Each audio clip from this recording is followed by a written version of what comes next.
Alright, I'm going to start the music. Yeah! A lot of excitement. I like it.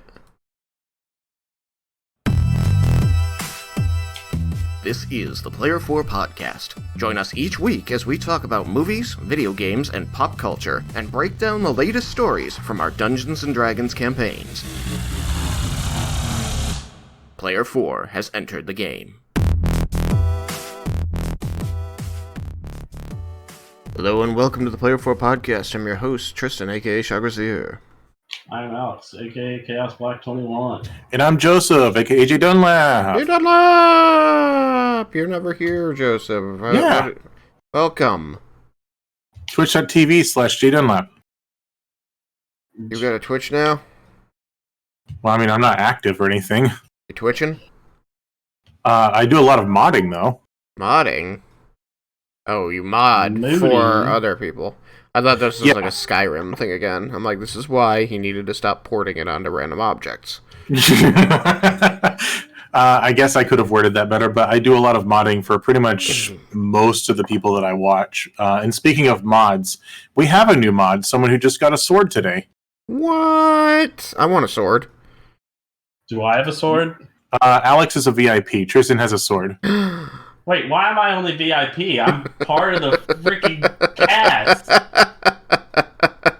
I like this discussion better. But please, tell us who has the new sword. Who got their sword before Alex? It would be Ash. Oh, congratulations, Ash. You got a sword. I mean, yeah, Ash definitely deserves it. But still, I'm part of the cast. Why am I only VIP? We don't trust you with a sword. You'll cut yourself. Fine, you're mod now. No, he'll put his eye out.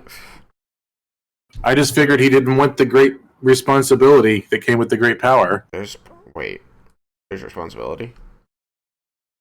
Yeah, moderating. Wait, why the hell do I have it then?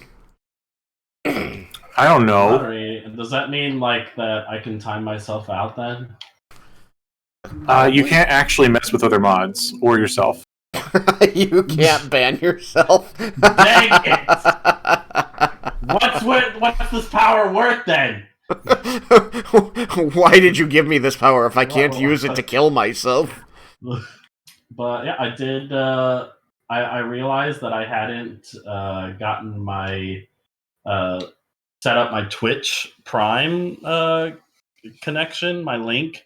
So I did that, and now I use that Prime subscription to subscribe to us. What? It's got one more subscription. What? Wait, I get free subs as part of my Prime? You get one free sub. I didn't know that. Yep.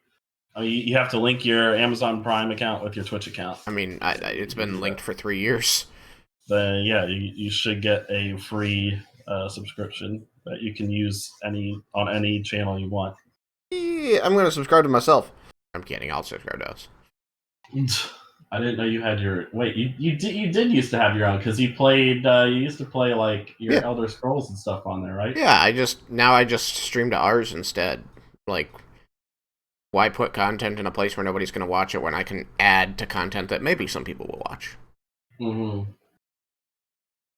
So Joseph wouldn't let me have my on-con joke. So Joseph, tell me what an on-con is. You guys are so salty today. What about non-con? No, we don't talk about that.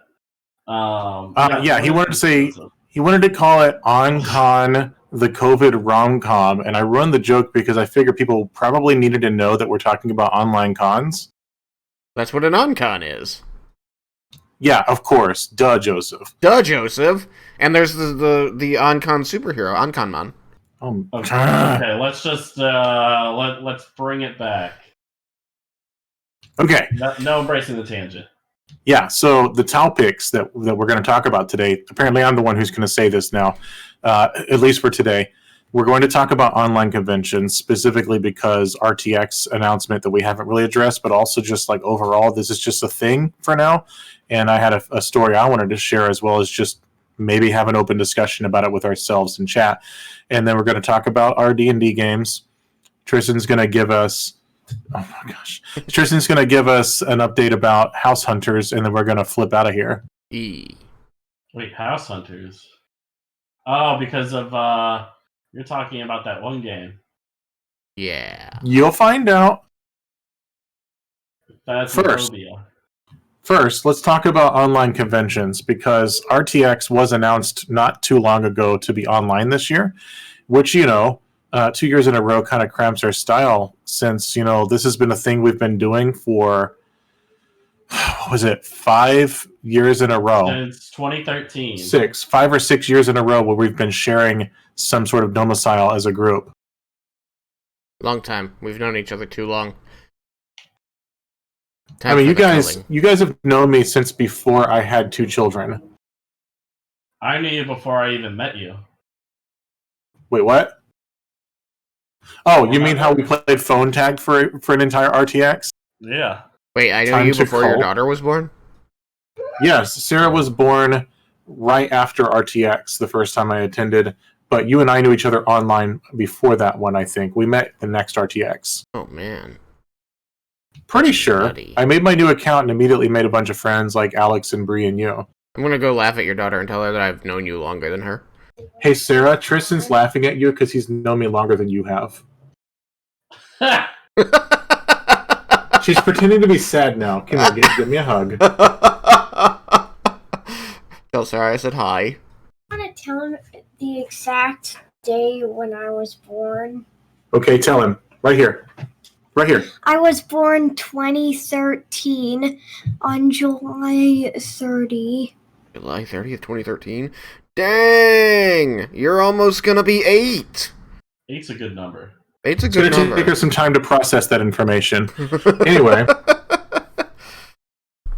I think I first met her when she was like 3. That would have been the first time we shared the No, it would have been when we were on 6th Street. If you met her when she was 3. I think we were on 6th Street, and then you gave me a ride back home because the car went kaput as they were going home. Yeah, I just also, like, my earliest memories are about shoes coming off in cars, and that seems like a 3-year-old kind of thing to do. Yes, that was probably in reference to when I was working at the game store after she was born, and then for a few years following. If the shoes came off, she was done. Yeah. Road trip over. So all that to say, RTX has been kind of part of our culture, even though we're sort of not really part of the community anymore. We still have a lot of friends in the community, and it's been part of our friend culture, P4, ConCon, that entire group to attend RTX. And so for the second year in a row, it's not going to happen. So I wanted to bring up the topic for 2 reasons. One was to talk about our thoughts on online RTX. Not anything related to the fact that we can't change the fact that it's happening. So in that way, our opinion doesn't matter. But more along the lines of, are we going to attend? And then I wanted to also bring up a tangential topic. Uh-oh. It sounds like we are going to embrace the tangent, no. Alex. Sorry. No, the tangential topic was part of the planned discussion. But it's still a but it's tangent, and we're tangential. We still have to embracing embrace it. Okay, I'm not going to bring it up till we talk about RTX, okay? All right, RTX. So, wait, are we doing RTX first, or are we doing D&D stuff first? I'm looking at the thing on the stream, and it says online conventions first. It's OnCon time. I'm not looking at the stream right now. OnCon-mon. OnCon-mon. RTX, online RTX. OnCon-mon.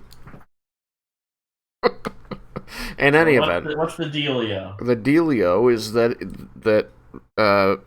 because they had to cancel RTX last year due to COVID, they didn't want to do that twice in a row, so now they're just doing online programming scheduled like a 3 or 4 day event. I mean, to be fair, they did that last year as well. I mean, yeah, a bit. They just didn't actually start with a date for RTX and then decide, hey, we're not actually doing it. We're only doing online. They had an online RTX last year. Yeah, but we weren't Guardians. No. Or Modians. Modians. Wait, is that a thing? They have Guardians for the online RTX. It's just a Moderators. small subset of the normal Guardian team. Gotcha. Okay. I didn't know much about it from last year because I'm only just now sort of coming out of a pretty much year-long funk, we'll call it. That's a nice way of putting it. It is a nice way of putting it. It's yeah, I feel like I've been in a year-long funk too. I'm not coming out of mine though. I think So, everybody's. props to been in a you. year-long I'm funk. staying in my funkoon. I'm trying my best to reach out to people and get more connected again, and it's helping. Mm. Last year though, I did not watch anything RTX related, and I probably won't this year either. I'm just waiting for it to come back to being a thing that we actually go to Austin for. Yeah, I mean, as Guardians especially, our deal was, getting out of our life for a little bit and hanging out with people we only see once a year. I have an idea that people can consider if they would like that we could. Have children. Yeah, well, she walked up to ask me whose drink she just pulled out of the fridge, and I don't know and I don't care. It's an open drink that shouldn't be there. I mean, whose You gotta name is just- on it? If it has nobody's name, it's yours now. Look, yeah, if it's anything like Persona 4, you just drink it and get courage. Oh, okay, I'll tell her that, I think. Don't, it's bad parenting. Okay. Video good. games are bad parents. I mean, you're not wrong. Anyway, I have this idea that we can ruminate on as a podcast and as the extended friend group that maybe we could like quote unquote attend online RTX together through Discord. What Just kind a thought. Yeah, I haven't looked at the programming, but yeah. So have you looked into this at all?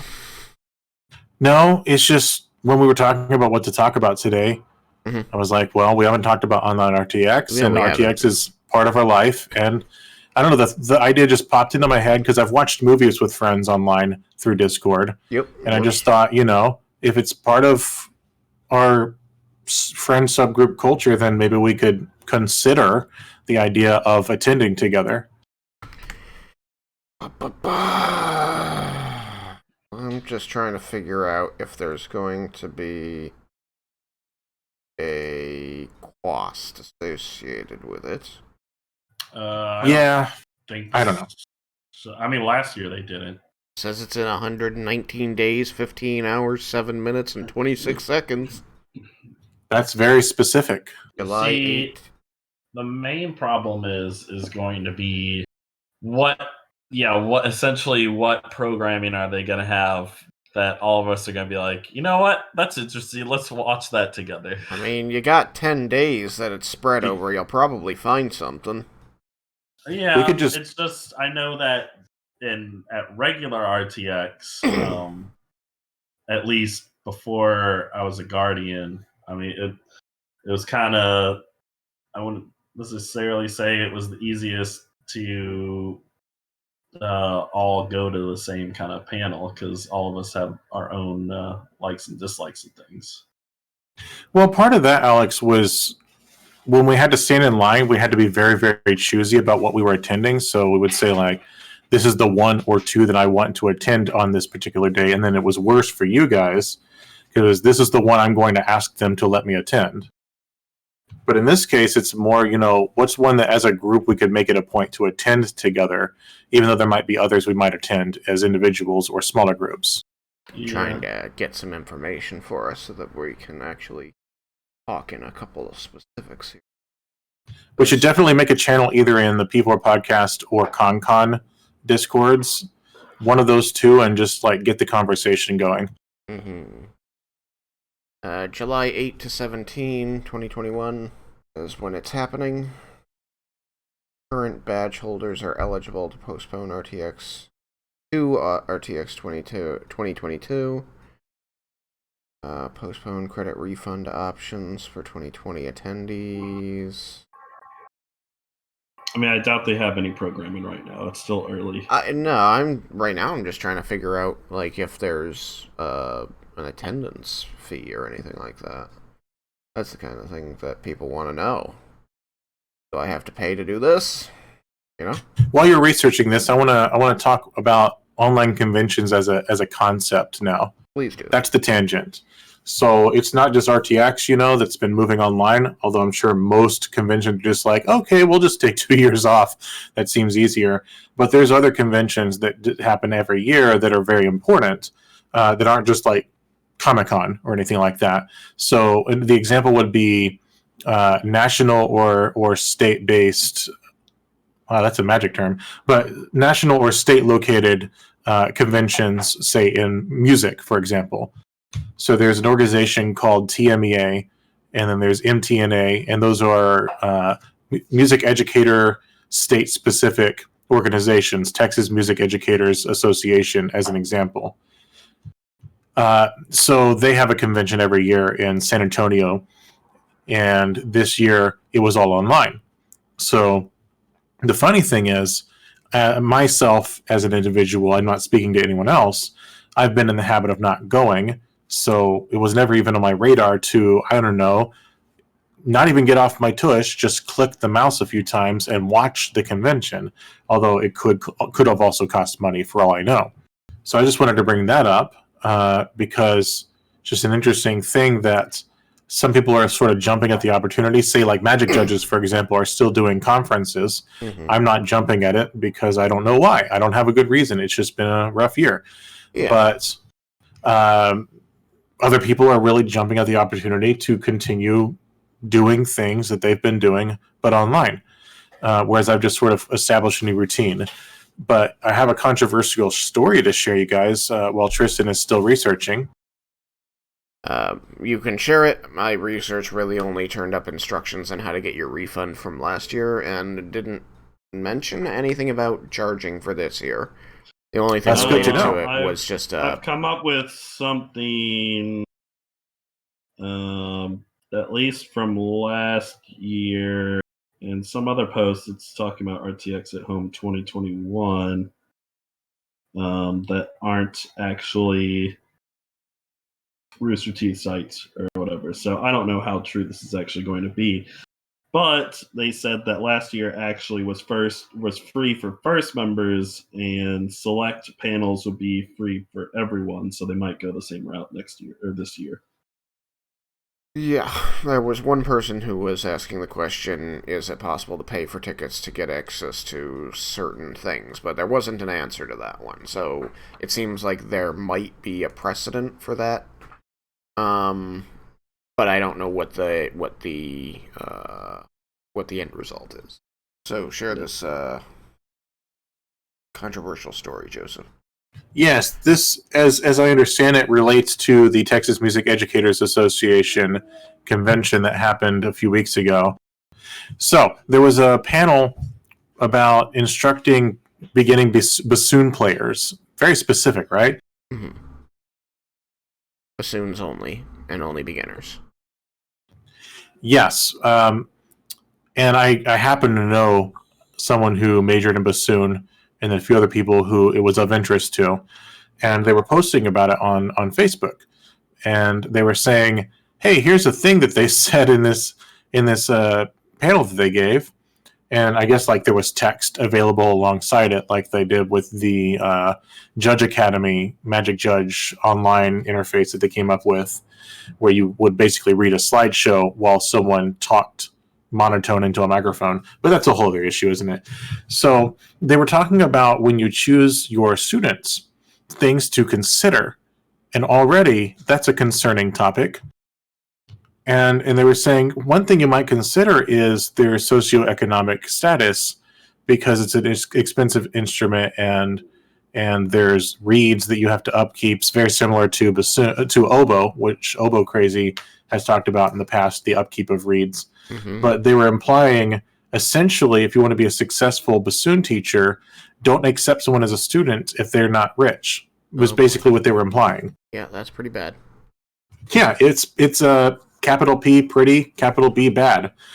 And they issued an apology a week later, which was just a few days ago, I think, or I think this was TMEA. So it would have been earlier than that. Anyway, they issued an apology finally, and they said, we understand that's pretty bad, and it was the person who did the panel. They apologized and they acknowledged what was wrong with that entire topic of excluding someone as a student because you don't think that they can, that they have the appropriate amount of money. And it's like everyone deserves to learn and all that. And I think part of the problem is a lot of music teachers, and this is something like no one listening to this is ever going to be familiar with unless Oboe Crazy is listening. A lot of private lesson teachers are concerned about results, and the important results are beating other teachers. So you'll teach your student, and then you'll take them to the local contest, and then from there you'll take them to the statewide, and they'll go for all state, and they'll play in front of a judge in a room with like an electric keyboard probably, and just them.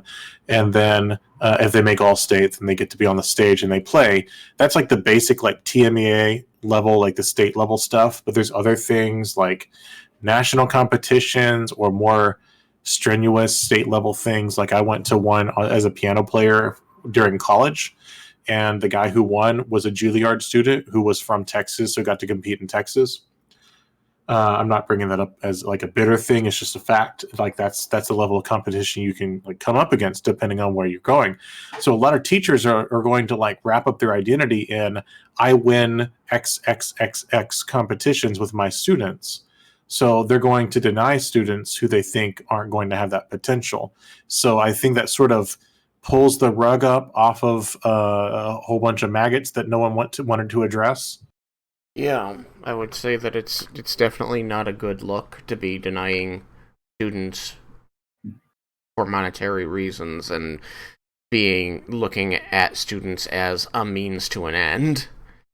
Right. Like I thought education was about the student learning, not about me looking good. And yeah, so hopefully that begins a conversation that hasn't really been had. It's always been like, oh yeah, those people from Stephenville, they have a really big studio, and like they usually get all state with most of their students, and it's a whole political thing.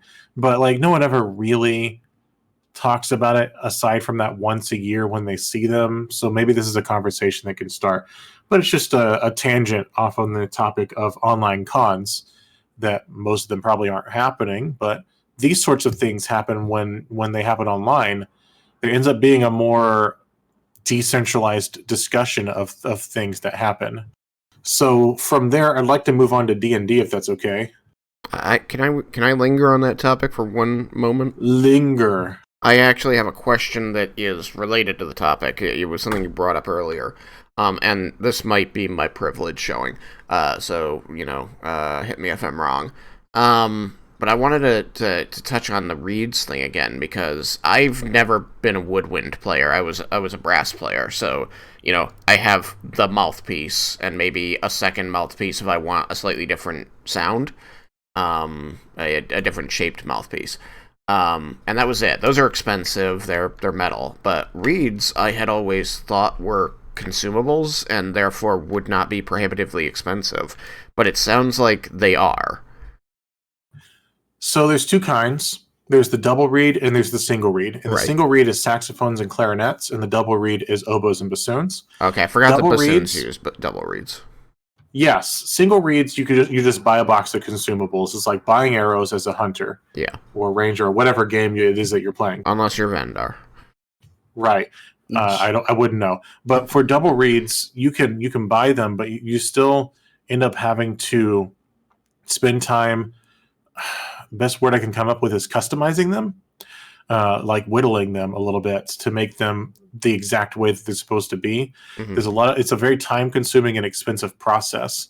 But I think the issue in this case is if someone wants to take bassoon lessons, then you teach them.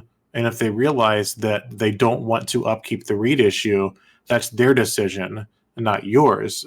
Like, I'm not telling you that. Like, Yeah. the person who made that presentation, Right. like, maybe they end up prioritizing that, and the parents say, okay, we're going to pay for the lessons. We're going to make sure you have reeds. Or maybe it just becomes so much of a hassle. They say, I think we're going to switch to clarinet now. And then you're like, okay, that's fine. So the double reeds, which I played in band, I've seen the double reeds. I know that they're a much more complicated apparatus. But you tend not. What you're telling me is that you do not tend to buy double reads the way you buy single reads, as these are specialized and customized, and you would buy a few one at a time. Maybe is what you're saying. I don't know the exact process, but I would liken single reads to buying just a box of them, Guitar picks. and then you just use them till they wear out, right? Yeah. And then with double reads, they have to be a little bit more customized. So you would get them, and then you make sure that they're exactly the way you want them to be. There's a whole process, and then maybe you move through them slower. I don't know, or maybe it's the exact same, but it's more difficult to upkeep. Okay, I was curious. Thank you. So D&D.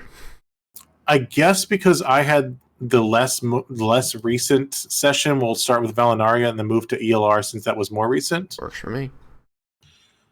Yeah, so I'm going to be editing the most recent session of Valinaria. I think tomorrow, get that done. I did a basic, just going through looking for silences until I ran out of edits, but it was overall a really good session. So I get to tell Alex all about this because Tristan already knows, but my preference when talking about Valinaria is more like a elevator pitch, trying to get you to go listen to it. And it should go up at some point, either tomorrow or early on in Thursday.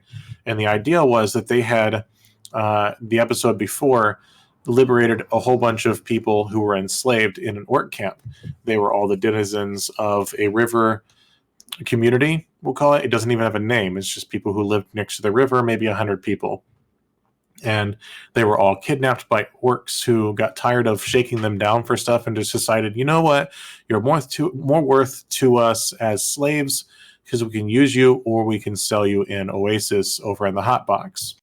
And so they ended up actually succeeding because all they had to do was challenge the chieftain and defeat him without killing him, and then he would grant the boon.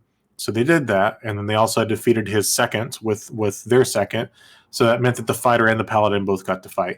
And then they said, "Okay, you're going to let all your slaves go and put them in our hands." Well, that resulted in not only the 100 villagers, but also 50 more slaves they don't know anything about, all in the middle of the Badlands. Well, not Badlands, the Scrublands, with several days walk away from where they live. Now, that's the problem they knew they were going to have initially, or they wouldn't have, I guess, undertook it. However, this entire past session was just getting them from the orc camp to the nearest source of water, which was several days away at a river that is the same river that the village is on, but several days away. And all the challenges that they faced on the way, hunting wildlife that's aggressive towards them, we'll say, finding shelter, Tristan dealing with his character and the orc that seems to have a crush on him or something. It's got all the hazards of the brushland. I would not downplay in the story of the previous portion of the story that, we didn't just have to fight the chief. We also had to figure out that was a viable option, which was the lion's share of what we were doing. Yeah, there's a lot of role play between arriving at the camp as guests, as parlay guests, and actually doing the challenge of just learning about the tribe and getting to know Rogiza and the lieutenant and the chieftain. So if you didn't catch that one, Alex, or any unnamed viewer, or Ash, then I would say go back and watch that one as well. That's Tribe. I think that's Orcs of the Blood Badger. I think that's what it's called. And that's Clan Blood Badger. They're brought in as guests because they come with like a good faith parlay. And then things almost go wrong, and then they get to the point of the challenge. But there's a lot of good role play in the middle of all that. Then we arrive with this most recent session. Okay, 150 villagers. What do we do? This is a clan. We have a clan of humans. What do we do? So it was really good. I liked it. I enjoyed their interactions with the villagers and each other. They even had just a sit down towards the end of the session where just the 5 of them sat down and just talked without NPCs interrupting them. And they just hashed it out in character, and it was really good. Yeah, definitely. Boy. Inter-character discussions are definitely what I live for in D&D. I like it too because I can just listen. Mm-hmm. An opportunity for me to get lots of work done on the campaign. So, speaking of your campaign, I did tune into ELR yesterday for a bit while I had time, and there was an intense battle going on with scary, creepy things. There was an intense battle with scary, creepy things. The party, helped save the drow and got the shield as their reward. Now they have to go off and get the sword, but the sword's in a totally different city, held by totally different drow that they're not good friends with. So this last session was the first step of their journey from their new home away from home in the Underdark to a place that hates them. And in between, of course, is everywhere else that in the Underdark, which also hates them. So a lot of things down there hate us. A lot of things down there hate you. More probably now than before, only because more things know who you are than before. But yeah, I got a little creative. I finally opened up Incarnate after so long, which is a really good map making tool. I've been paying for it, so I might as well use it. And I drew a cool little multi-level map with some lava and other physical hazards on it, and they got to have a battle there. It was pretty cool. I did like that. Thank you. I've made a couple other maps in Incarnate, which will probably be coming up very soon. I gotta keep making more though. But yeah, I'm not sure what else to say because like the session is the battle, so I don't want to spoil it. Spoiler: we still haven't won yet. I mean, yeah, it's true. The battle is technically ongoing. High level D&D. It's more Tristan's encounters. Well, it's more timey. Like we were at the end, and it's just like we don't know necessarily how long this is going to take. So we're at the bottom of the order. Let's just finish it and finish the bottom of the order, and then we'll pick it up at the top. I mean, seven players is a lot to run through in combat, and then in order to make an encounter worthwhile for 7 players, you tend to have a bunch of enemies too. So it takes a while. I will say I probably have one of the quickest turns. Wouldn't you say, Tristan? I pretty much do my stuff, and I'm like, okay, I'm good. Yeah, I mean, it's one of the reasons I like playing paladins. They're very straightforward. I go here, I hit it. Ooh, I hit it harder. Okay, I'm good. Oh, I actually can use the spell here. Yeah. Like, it's not like spells are almost like secondhand. Like for me, it's just like they're kind of in the back of my mind, but in my main focus, I'm just like, okay, what am I gonna hit first? Mm-hmm. Yeah, whereas everybody else's, the sorcerer's turns are incredibly long. And they have to choose, like, the magic users have to kind of choose what spells they want to use. Yeah. I always encourage people to be figuring out what they want to do, between their turns, before their turn comes up. Be ready when their turn comes, but I understand that, the battlefield is in motion, and even if after they finish their turn, they're like, okay, on my next turn, I'm going to do this, then somebody else goes and they go, never mind, that's not going to work anymore.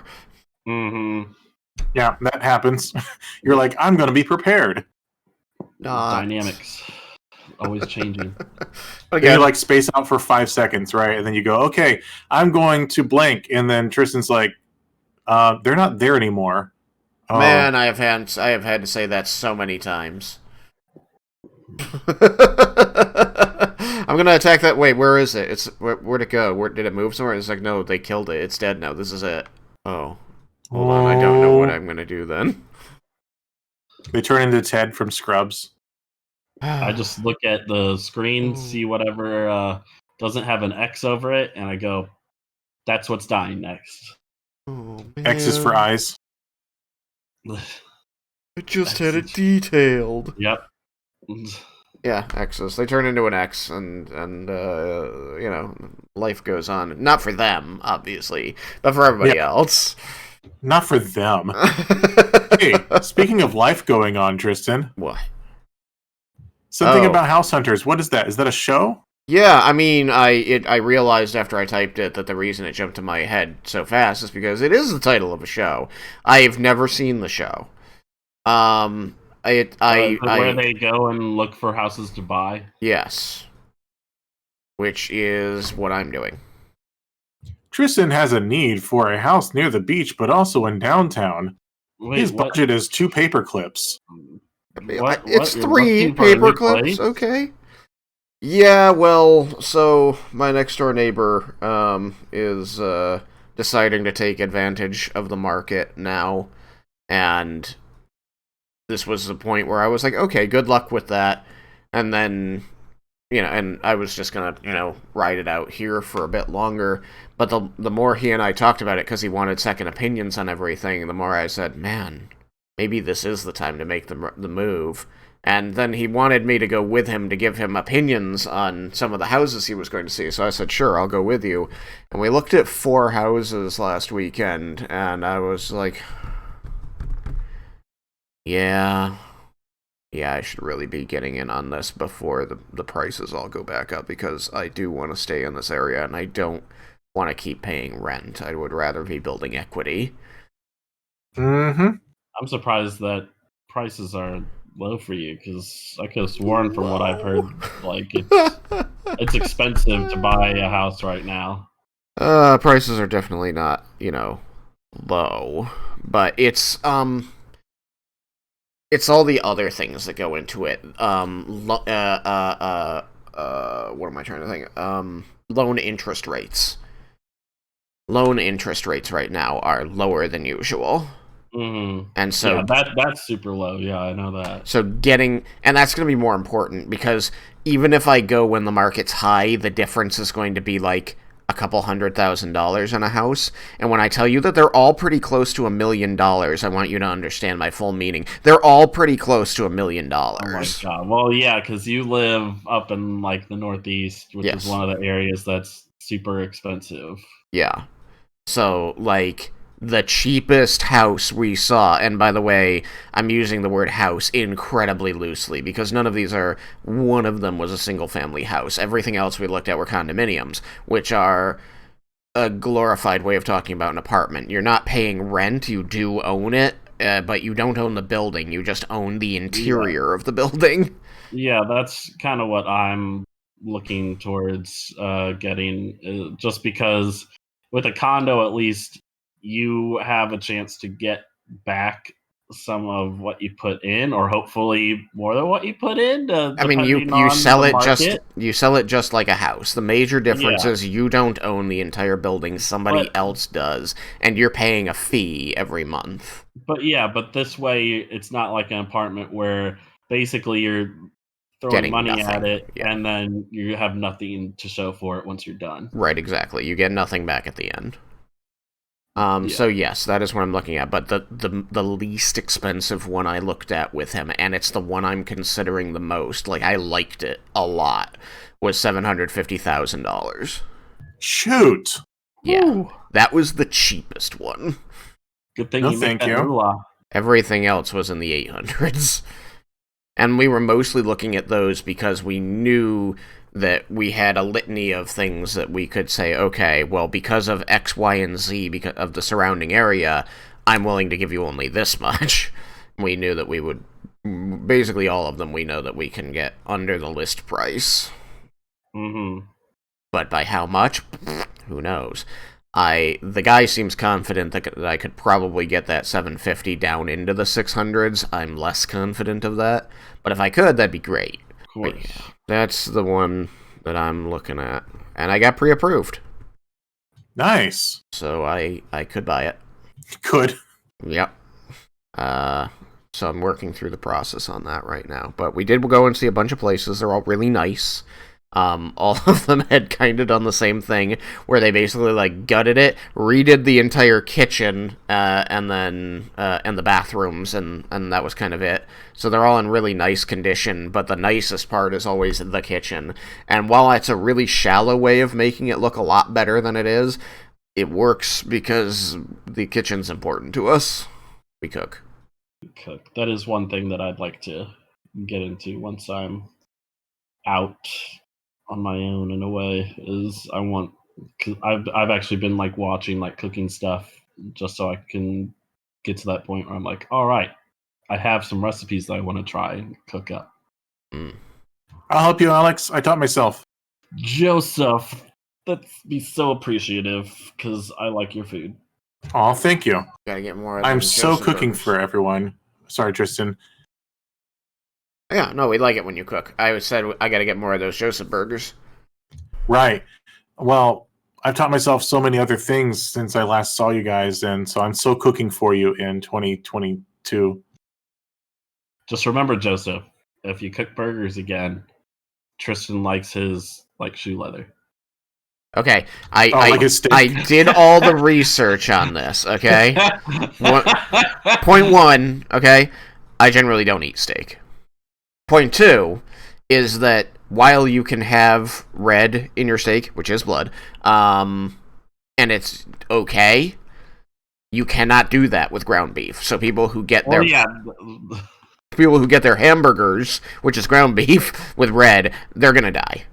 No, I don't get it with red. I get it with like the hint of pink. Yeah, you're gonna die. A hint of pink is the goal. I haven't died yet. Well, you will one day. I mean, yeah, everyone dies one day. I mean, Tristan, the air we breathe is setting us on fire. Okay.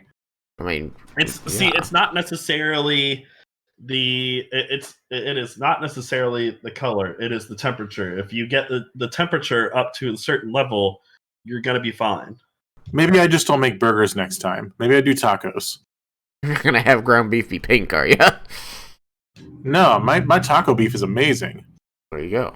I mean, I think it's time for us to do some flips.